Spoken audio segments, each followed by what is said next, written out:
Wally, you've had an interesting and busy year, I know, in preparing for Apollo 7. Tell me about the highlights of this year of training. That is a thought, because I haven't adjusted myself to a year. We've been working on this particular mission, probably as a crew, for 3 years. In that we were on Block 1, had our own spacecraft, and we maneuvered over and were backups for the Grissom crew. And then, of course, we picked up Block 2, the 101 spacecraft.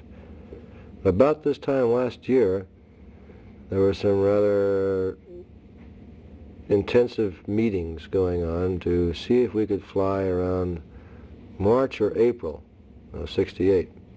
And there were a number of changes that had been made as a result of the fire.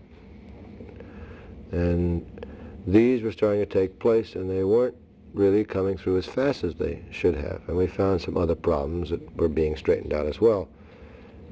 So to manufacture this spacecraft took a lot longer than anyone thought, to put these pieces together and make the changes and have them checked out and qualified and verified. And lots of things happened. As a result, we were watching the hardware very carefully at the plant, and we were in the design changes since early October last year. But the real happy part was we had simulators that were finally ahead of us. They were ready. So we had an opportunity to train in the simulators, and we spent most of the year alternating between Los Angeles and the Cape. Our simulators were at the Cape. This is a simulated Apollo spacecraft, Correct. Including all the controls. Everything that would move, every switch, every dial, every gauge that would function as a real spacecraft is in the simulator, and it is at the Cape, and that's where we are normally for the last few months. We trained on it 1 week and then went to the plant another week, and our backup crew alternated, so there was always a crew at the plant and always a crew at the simulator at the Cape.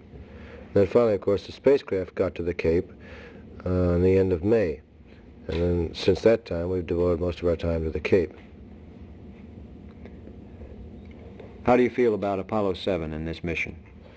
I'd say that at this point we're in real good shape. We should have no problem with the spacecraft. We are asking a lot of it that we've never asked of our first vehicle. We're asking for almost 11 days flight. And this we're not going to accomplish by limping along unless we understand what we have. It has to be quite pure.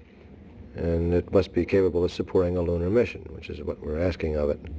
You're going to prove out this whole Apollo system. You and your crew check out in the first manned flight the equipment that eventually is to place us on the moon and back. That's correct.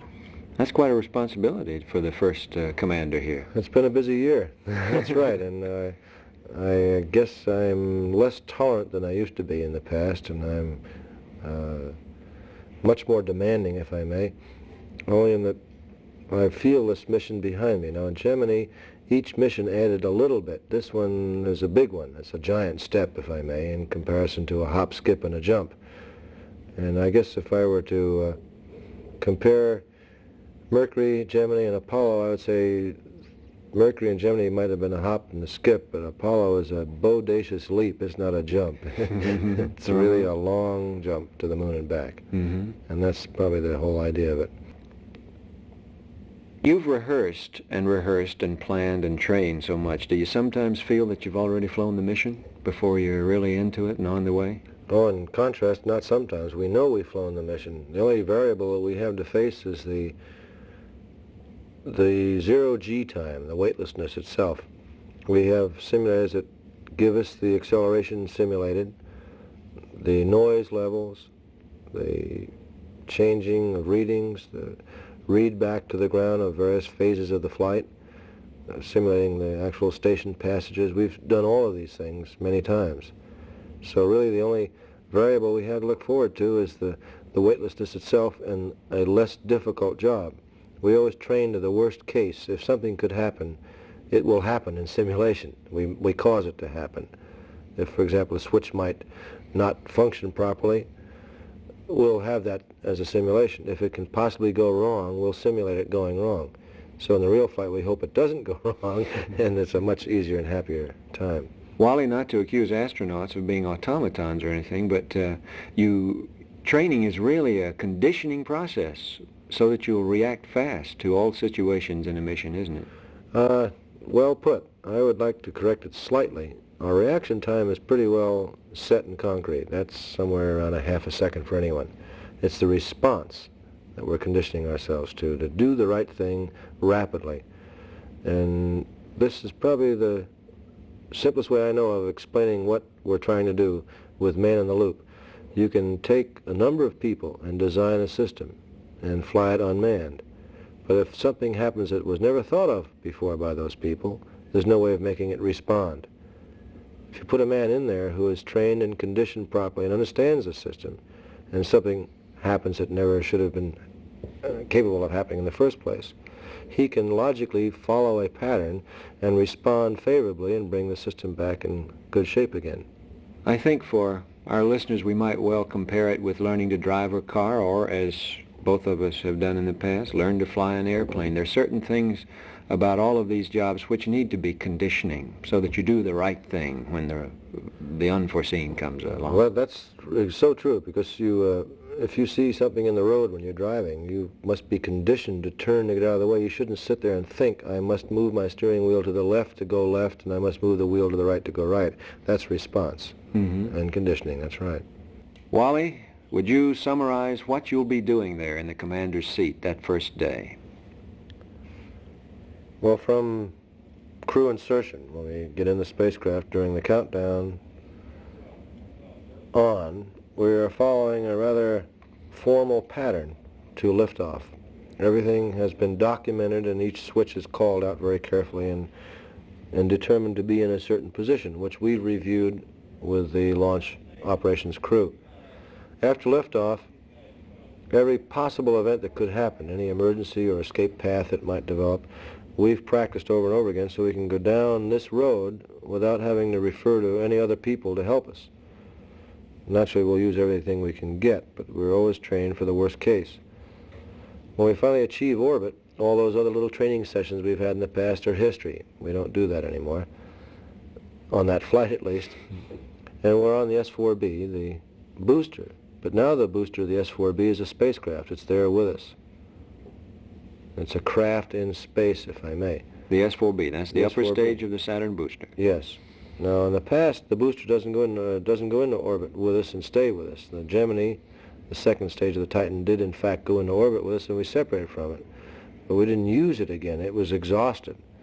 Now here, the S-4B is with us and has some energy left. We will not use that energy on this mission. But on other missions, the S-4B is the same vehicle that will be used to take the spacecraft, the whole stack, if I may, that's in orbit, and drive it out of Earth orbit on the way to the moon. The Apollo command module, the lunar module, and the service S-4B, module, the service module, and itself, the S-4B rocket system. Yes, so this is a new way of looking at this piece of booster. So we're going to look at it very carefully for the first two revolutions. It's a big powerhouse back there, as big as a house, too. That's it, exactly. And there is a way of controlling it, attitude controlling it, from the command module. I will actually do that with the same stick I used to fly the command module service module combination. You, connected to the S-4B, Yes. will be controlling its thrusters. Only for attitude. For attitude, Yes. its attitude thrusters.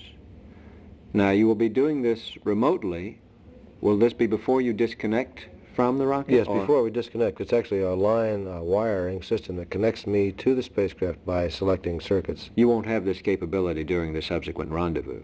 No, I'll have separated from it then.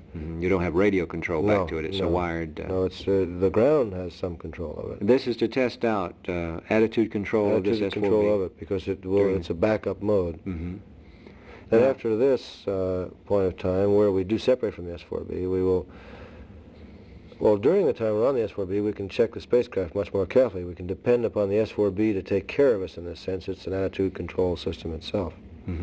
Then, when we separate from it, we'll separate on a precise separating velocity and direction, and that starts basically the rendezvous that we'll have some 24 hours later. Now, we make some burns, large propellant burns, with our service module to change our flight path during that period. And then after about 24 hours, we'll be on our way back again to the S-4B. So that first day is kind of a busy day. We buy, in that sense, the S-4B as a spacecraft.